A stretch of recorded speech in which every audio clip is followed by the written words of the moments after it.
And that is, no, there we are. So I'm Joyce Raby, and I'm here to talk to you tonight about change, because I'm pretty much thinking that everybody in this room does not want to spend the rest of their life exactly as they are in this moment, right? We all want to get better, we all want to grow. So we're going to talk a little bit about how we're going to do that tonight.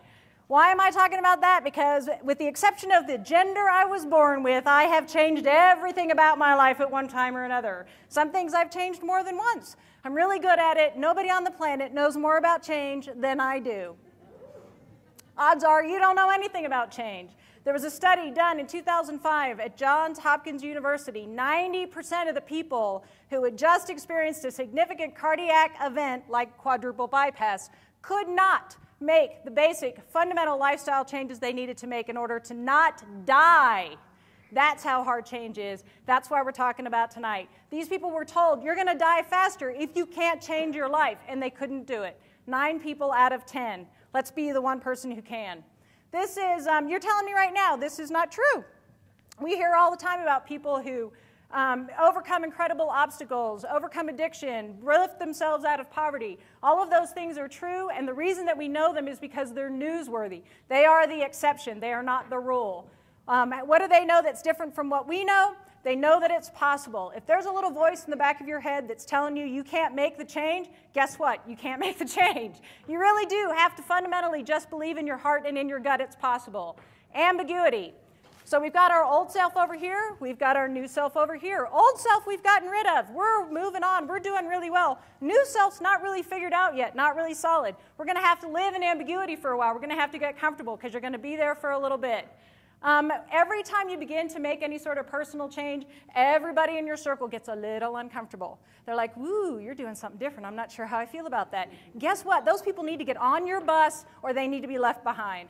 Power of the universe. Everybody repeat after me. The universe, loves me and wants me to be happy.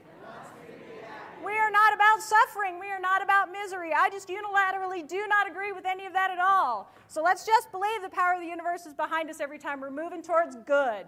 All right, those people with the cardiac problem, they'd just been through quadruple pass surgery. They're in a whole lot of pain, and they still were believing that the pain of change was going to be more than that. Let's lower that bar. Let's make sure we're really willing to understand that change can be less painful.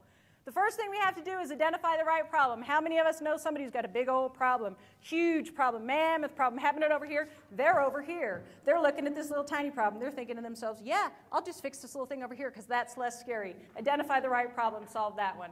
Today's all you have. Wake up every day. What can I do in the next 10 minutes that's going to get me closer to my goal? What can I do today over lunch, before I go to bed? Any time during the day, I'm going to have only today, so I've got to do it today and today only.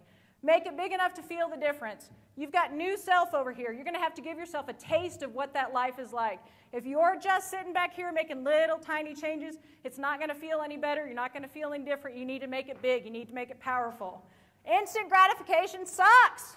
It sucks. Oh my God, it sucks the life right out of you. We all go for the easy, easy win. Don't do that. Long-term, permanent, sustainable change is not generated with instant gratification. So make those tough choices. Do what you need to do. All right, live right 80% of the time.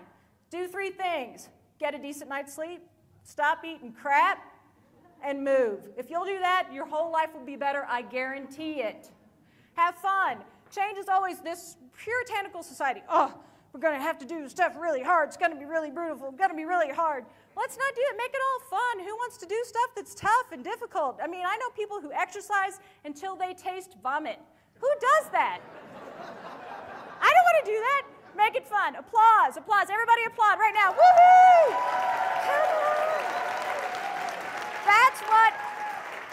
That's what Oprah gets every single time she walks out on stage. And by God, if she can do it, how do you think she's done that job for 15 years? Applaud yourself every time you do something right. It's awesome. Do it every day. Check your progress every day. Keep track of whatever it is you're trying to accomplish. You got to make sure you're looking at it, making it a part of your life, make it a part of your mental. And I have, boy, you guys really screwed this slide. Okay, 2 really important things. About change, the Johns Hopkins study, if you want to know more information, Fast Company, Change or Die, May of 2005, awesome article. And this we're just going to skip. All right, suck it up. Change is hard. If it wasn't, everybody would do it all the time, and we would call it beer.